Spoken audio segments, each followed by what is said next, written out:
Olá, meus irmãos. Gostaria de agradecer pela oportunidade de estar gravando essa palestra.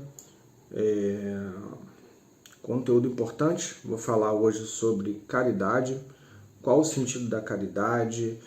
Vou falar sobre indulgência, sobre a responsabilidade de um dirigente de uma casa espírita, e todo o contexto da palestra vai ser dentro do contexto da casa espírita, tá? Nós, como médiuns, qual a nossa importância dentro da casa espírita, qual a importância da caridade que a gente pratica. E como de praxe, porém importante, vamos falar do cuidado que a gente tem que ter antes da sessão, né? Aquela série de cuidados: evitar o consumo de carne vermelha, álcool, tabaco, pensamentos que possam vir a colocar sua mente confusa e seu corpo astral em conflito, né? Então vamos preservar o corpo e a mente para que a nossa alma esteja preparada para o trabalho na sessão, né? Nosso espírito esteja preparado para receber os nossos guias, nossos mentores, nossos amigos, para que a caridade seja praticada, né? Então vamos lá. Vou começar essa palestra lendo uma pergunta do Livro dos Espíritos, que é a pergunta 886. Pergunta 886. Qual é o verdadeiro sentido da palavra caridade? Como a entende Jesus? Resposta: benevolência para com todos, indulgência para com as imperfeições alheias, perdão das ofensas. E vou ler um comentário de Kardec agora, para que a gente possa complementar depois, comentando as duas questões, a resposta ao comentário de Kardec. Comentário de Kardec: o amor e a caridade são um complemento da lei da justiça, porque amar ao próximo é fazer-lhe todo o bem possível que desejaríamos que nos fosse feito. Tal é o sentido das palavras de Jesus: amai-vos uns aos outros como irmãos. Então, o sentido da caridade é a benevolência, é a indulgência e é o perdão das ofensas, e também não reparar nas imperfeições alheias. Eu pergunto para vocês: por que nós, como médiuns, dentro de uma casa espírita, muitas das vezes reparamos nas falhas dos nossos irmãos de fé, nas falhas do terreiro, nas falhas daquele corpo mediúnico que é uma corrente, e o fato de reparar, muitas vezes sai a fofoca, sai a intriga, sai tudo aquilo que a gente sabe que acontece, infelizmente. Por que isso acontece dentro de uma casa espírita? O primeiro motivo é o ataque. Esses ataques servem para ferir a casa e fazer com que a caridade não evolua, não seja feita. Então, o amor e a caridade é um complemento da lei da justiça. A gente está numa casa regida por Xangô, né? Então, isso também é interessante, esse comentário do Kardec. Por quê? Quando você ama e quando você faz a caridade, coisas que andam lado a lado, Deus olha para você e consegue enxergar o que está no seu coração, e Ele vai retribuir de uma forma justa. Então, a benevolência que nós temos que ter dentro do terreiro e fora dele também tem que ser grande. Por quê? Quando você age de forma benevolente dentro do terreiro, você está bloqueando uma porta negativa de um ataque, e você está estendendo a mão para o seu irmão de modo a auxiliá-lo, seja em qual for a situação que necessita de ajuda, né? Que necessita de um auxílio. Seja numa questão que o irmão cometeu um erro, ou por querer, ou sem querer, seja numa questão de ajuda, que o irmão não sabe fazer uma coisa e você está ajudando e você não está abrindo a porta do julgamento. E onde isso impacta no nosso trabalho? De forma positiva no crescimento da casa e de forma negativa na questão de bloquear um irmão na questão do seu crescimento espiritual. E isso é ruim, isso acontece bastante. Eu conheço muitas pessoas que, quando falam do assunto religião e terreiro, comentam: mas eu saí do meu terreiro porque tinha muita fofoca, tinha muita intriga, tinha muito isso. Aí eu comento: pô, engraçado, né? No meu eu não sei de nada disso não. Mas não tem no seu? Não sei. Por que você não sabe? Porque eu não vejo isso. Eu procuro não enxergar esse tipo de coisa. Eu procuro olhar para todos da mesma forma que eu olho para a assistência. Está todo mundo ali num hospital espiritual, precisando de auxílio e precisando auxiliar. E por isso eu penso que ali eu tenho que fazer todo o bem possível. E como nós podemos fazer todo o bem possível? Eu vou ler aqui uma listinha que eu fiz para ficar melhor, tá? Todo o bem possível que nós temos que fazer no terreiro, podemos fazer da seguinte forma: não evidenciar a inferioridade dos irmãos. O que eu quero dizer com isso? Às vezes, um irmão vai ter um hábito, uma postura ou um comportamento que apresenta uma falha moral. E a gente não tem que evidenciar isso. Porque nós também temos falhas morais. A gente tem que ajudar esse irmão de alguma forma, se tivermos brechas para isso, sem interferir no livre-arbítrio e na intimidade desse irmão, auxiliar para esse irmão crescer. Não é evidenciar, apontar dedos. Auxiliar os irmãos da casa em prol do crescimento espiritual, seja com estudo, palavra amiga ou simplesmente a prece e o silêncio. Eu apenas complementei o que eu falei lá no primeiro tópico. A gente tem que auxiliar, seja com estudo, uma palavra, uma prece e principalmente o silêncio.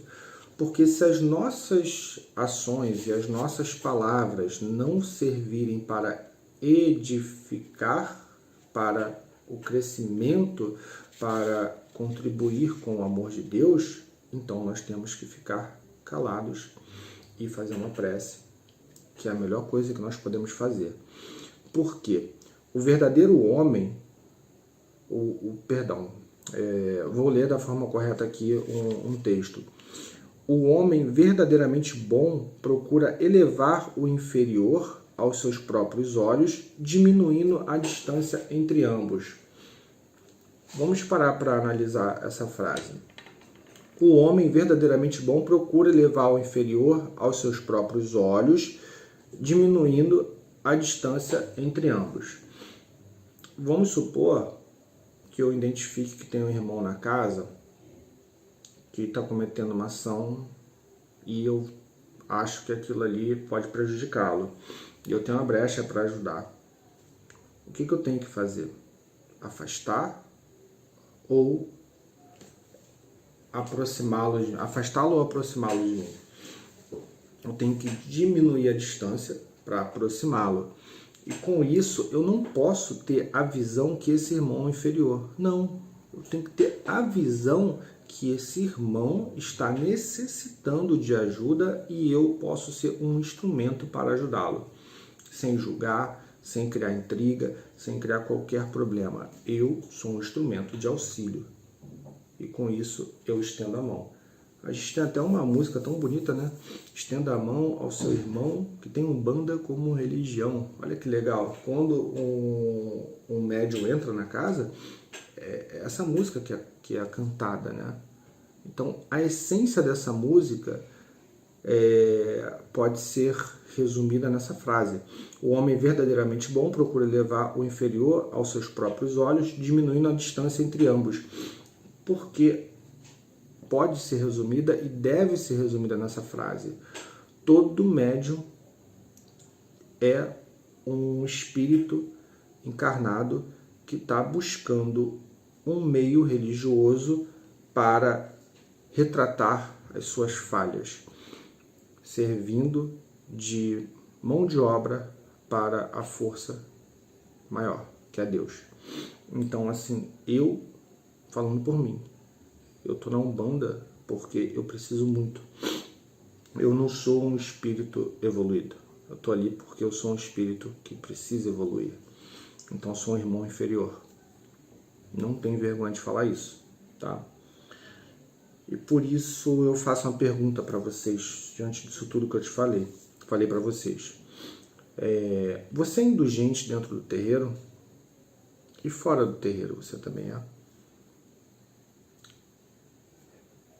Responda essa pergunta para você mesmo. Se você não é indulgente, como você vai ser indulgente dentro do terreiro? Aí eu vou entrar no segundo tópico, lendo a pergunta 887. Jesus ensinou ainda: amai os vossos inimigos. Ora, o amor pelos nossos inimigos não é contrário às nossas indulgências naturais e a inimizade não provém de uma falta de simpatia entre os espíritos?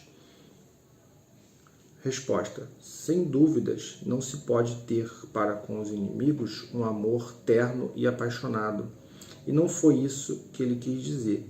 Amai aos vossos inimigos é perdoá-los e pagar-lhes o mal com o bem.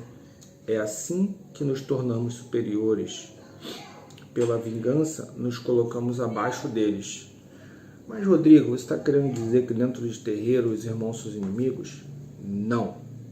Eu estou querendo dizer que muitas vezes ocorrem situações que causam conflitos e criam cenários que alguns se colocam como inimigos. E nesse caso, se Jesus está falando para amar os inimigos, num sentido figurado, que dirá irmão de fé vestindo a mesma camisa, que é a camisa da Umbanda. Então, a gente tem que ter compaixão, tem que ter amor, tem que ter paciência com aqueles irmãos que às vezes se colocam ou nos colocam numa situação de conflito. Então, assim, o perdão é muito importante. Então, não é pagar o mal com o mal, ou a discussão com a discussão, a intriga com a intriga. Não é assim que vai se resolver um conflito dentro do centro, com irmão para irmão, ou até com dirigente mesmo. E qual é a solução para isso, gente? A solução, eu vou ler a pergunta 661, que vai dar um direcionamento melhor. Pergunta 661. Podemos utilmente pedir a Deus que perdoe as nossas faltas? Resposta: Deus sabe discernir o bem do mal. A prece não esconde as faltas. Aquele que a Deus pede perdão das suas faltas só o obtém mudando de proceder. As boas ações são a melhor prece. Por isso que os atos valem mais que as palavras. Então, qual é o melhor cenário para a gente entrar numa vibração positiva de modo a eliminar qualquer ruído de comunicação entre os irmãos de fé? A prece. Está vendo que um irmão está num caminho que não é legal? Faz uma prece sincera. Joga para o astral que você quer que aquele irmão melhore, que aquele irmão saia daquela vibração negativa. E Deus vai receber essa prece e vai olhar no fundo do seu coração e vai saber se aquilo é verdadeiro ou não. Então, o silêncio e a prece ajuda bastante. E você pode substituir isso em qualquer ambiente, tirar a fofoca, tirar o conflito, tirar qualquer situação negativa e utilizar o silêncio e a prece. E eu faço uma pergunta que acho que todo médium tem que levar em consideração. Por que o erro de um irmão de fé é tão pesado a ponto de ofuscar toda a essência da caridade que esse irmão pratica? Porque quando um irmão comete um erro, a gente pensa, caramba, ele fazendo isso, esse cara não é sério não. Pensei que ele era mais sério. Por quê? Vamos parar para pensar nisso? Quando a gente está de frente para um médium que faz um trabalho vestindo a camisa da Umbanda, esse médium recebe um peso muito grande. Você, como médium, você tem um peso muito grande, porque você carrega uma imagem que te traz uma responsabilidade de manter essa imagem limpa. E isso entra em conflito com você mesmo, porque você é imperfeito, assim como eu sou. E aí quando você falha, um monte de alvo te atinge, um monte de julgamento atinge. Ah, mas ele é um bandista, não pode. Não é que não possa. Você pode errar, mas você tem que fazer com que seu erro sirva para você aprender e praticar sua reforma íntima. Mas dentro do terreiro, isso não pode ser visto como uma maneira de afastar, e sim de aproximar. Então, a gente tem que estar pensando nisso de uma forma mais caridosa. Porque eu vou entrar no tópico agora da indulgência de uma dirigente. Se a gente for parar para pensar, uma dirigente espírita, uma mãe de santo, um pai de santo, tem uma indulgência, tem uma benevolência muito grande. Eu vou ler para vocês aqui o que os espíritos superiores, vou ler sobre o que os espíritos superiores falam a respeito do centro espírita, e a gente vai entrar numa linha de estudo que vai direcionar justamente por que uma mãe de santo, um pai de santo, não é um juiz, não é um carrasco, é um pai e uma mãe que procura fazer uma mediação em prol de algo maior. Então vamos lá. Os espíritos superiores têm muito interesse no bom funcionamento dos centros espíritas, pois é por meio deles que o espiritismo é disseminado no mundo. Quanto mais cuidado tiverem, mais produtividade será a divulgação doutrinária. O dirigente espírita deve se colocar como um intermediário desses espíritos de luz. Se assim fizer, receberá as inspirações necessárias para bem conduzir o seu grupo de trabalho.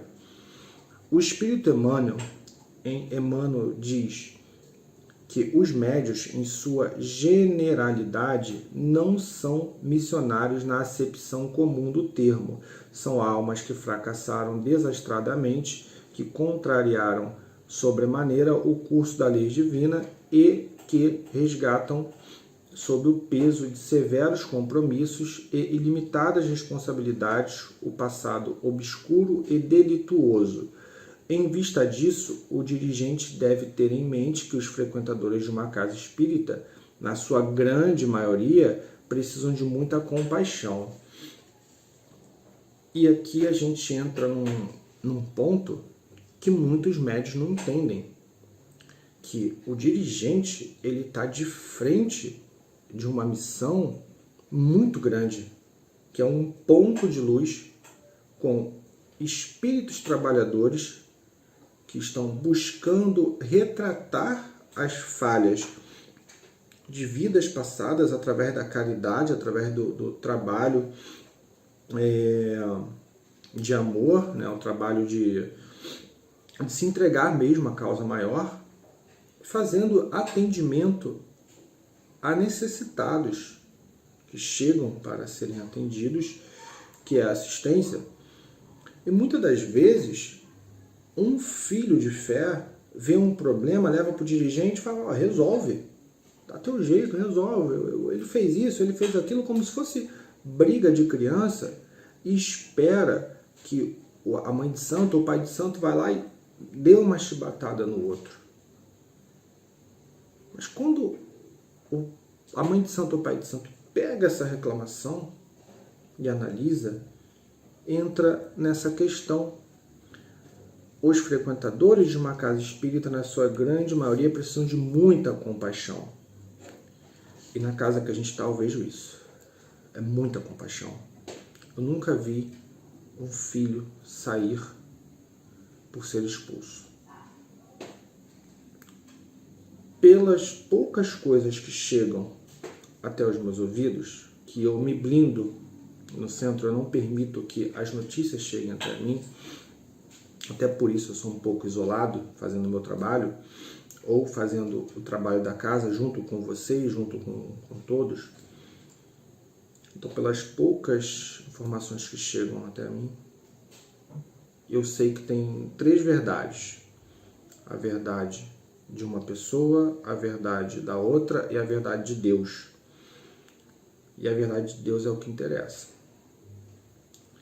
Então, como um dirigente não vai ter compaixão? Como o dirigente vai aplicar uma lei do ferro e fogo? Não tem como, a responsabilidade é muito grande. É direcionar um trabalho que vai fazer a elevação moral e espiritual de várias pessoas. E essa responsabilidade aumentou ainda mais com a mudança planetária, né? O mundo de prova e expiação para o mundo de regeneração. Aí eu vou exemplificar que o dirigente de uma casa espírita, ele lava a escada de cima para baixo. Por quê? O exemplo vem de cima. Então, ele é o primeiro a dar o exemplo da caridade, do perdão, da benevolência, da justiça, da instrução. Quando um filho está no caminho errado, a primeira coisa que a casa faz é instruir, não é expulsar, não é eliminar, não é dar a chibatada. E eu já passei por isso 2 vezes. Das 2 vezes que eu errei, eu fui corrigido e a primeira coisa que falou mais alto foi o meu ego. Eu tive que me colocar em equilíbrio, reajustar o meu eixo e depois eu fui entender que eu estava errado e a casa estava certa. E hoje, se eu levar um esporro, alguma coisa, a primeira coisa que eu faço é acalmar meu coração e entrar em sintonia com aquela chamada de atenção. Quando eu falo esporro, não é no sentido pejorativo, tá? Quando eu sou chamado a atenção, eu tenho que entrar em sintonia com o pensamento maior para poder entender que aquela chamada foi com o propósito de fazer a casa crescer. E eu, como um elo da casa, como uma engrenagem, se eu falhar, eu posso colocar em risco o trabalho de vários. Então, o bom dirigente, ele não tem apego, não tem egoísmo, não tem nada disso. Ele está à disposição dos filhos para fazer o trabalho da caridade. Aí eu faço algumas perguntas para quem muitas vezes não consegue entender por que uma mãe de santo ou um pai de santo age na questão de intermediar e conduzir sem punir. Você acha que os responsáveis pelo terreiro são juízes ou pessoas que devem intermediar situações com a finalidade de atingir o objetivo em prol do amor benevolente de Deus? O que você acha? Punição, orientação ou perdão? O que esperamos dos dirigentes? E uma pergunta muito importante. Você que julga, que acha errado, que interpreta de acordo com o seu eu, hoje você assumiria a responsabilidade de ser um dirigente? Responde essa pergunta para você. Se a resposta for não, então você entendeu o recado que eu quis te dar.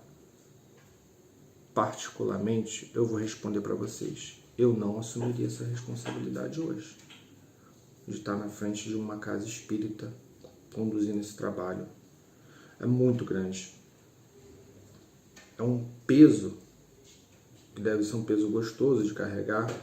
Por quê? Porque a evolução espiritual de quem está fazendo esse trabalho vai ser maravilhosa, se for feito com amor, com caridade, com respeito, tendo a entrega maior. É um passo espiritual maravilhoso. Mas eu assumo que eu não tenho maturidade para isso. E muitos não têm e até falam, não, pelo amor de Deus, você é mãe de santo, você é pai de santo, não tenho tempo nem maturidade para isso. Mas quem tem, agradece e faz um excelente trabalho. E o último tópico, eu vou falar como a gente manter a nossa postura firme na casa espírita. O primeiro passo é a reforma íntima. Nós temos que ter em mente que nós estamos numa casa espírita para poder evoluir, para poder crescer espiritualmente, moralmente e para poder auxiliar através de atos de altruísmo. E o terceiro ponto é disciplina. Não sei se vocês viram o filme do Chico Xavier, quando tem uma cena que Emmanuel aparece para ele e fala disciplina, disciplina, disciplina e disciplina. E Chico falava, mas cansa, minha vista está ruim, são muitos livros, são muitas páginas. E Emmanuel fala disciplina. E aonde Chico Xavier chegou e o número de pessoas que ele ajudou com a disciplina. Lógico que teve a reforma íntima, o altruísmo, a entrega em relação à caridade. E o quarto item, que é muito importante, o silêncio. O silêncio em relação ao que é ruim. O silêncio quando você tem que observar para aprender. Porque se você parar para pensar, o trabalho de um médium requer uma conexão com o plano astral. Então, como você vai se conectar de uma maneira completa se isso aqui não está em silêncio? Se isso aqui não está em silêncio? E se você está com os dois ouvidos abertos para poder receber informações de conflito e disseminar a informação pela mesma boca que saem as palavras bondosas de um caboclo, de um preto velho, de um Exu, de uma criança. Não faz sentido. Então fique em silêncio. Se não for para edificar, não tem que sair da sua boca. Então, se for para edificar, que saia com toda a força, com todo amor, com todo respeito e com toda a benevolência possível. E eu vou ler um texto aqui para vocês, só para encerrar, tá? Se as nossas ações são superiores às ações dos nossos irmãos, significa que já entramos no caminho errado, pois não estamos no centro espírita para sermos superiores, e sim para caminharmos lado a lado, ensinando, aprendendo, observando e principalmente silenciando o nosso pensamento e nossas ações quando qualquer processo seja contrário ao bem maior. Não é para o bem maior? Cancela. É para o bem maior? Prossegue. Porque não somos melhores que ninguém. O trabalho da moça que está na cantina é tão importante quanto o trabalho do médico que faz passagem, que é tão importante quanto o trabalho do médico que está dando consulta, que está incorporado na consulta. O trabalho de quem faz a limpeza é tão importante quanto o trabalho dos outros. É uma corrente mediúnica formada por elos, representada por pessoas que são falhas, estão no centro, aproveitando a oportunidade de corrigir essas falhas de uma maneira sincera, amorosa, caridosa e aceitando que o auto-perdão caminha com a reforma íntima. Porque se você perdoar os seus erros, falar com Deus e reformar-se, você vai estar no caminho da caridade para você e também na caridade para com o próximo. Porque não adianta você ajudar o próximo e você não se ajudar. Você tem que amar, ter amor próprio, amor a Deus e amor ao próximo. Faça caridade para com a sua pessoa, para com o próximo, e esse conjunto vai resultar na caridade de Deus, né?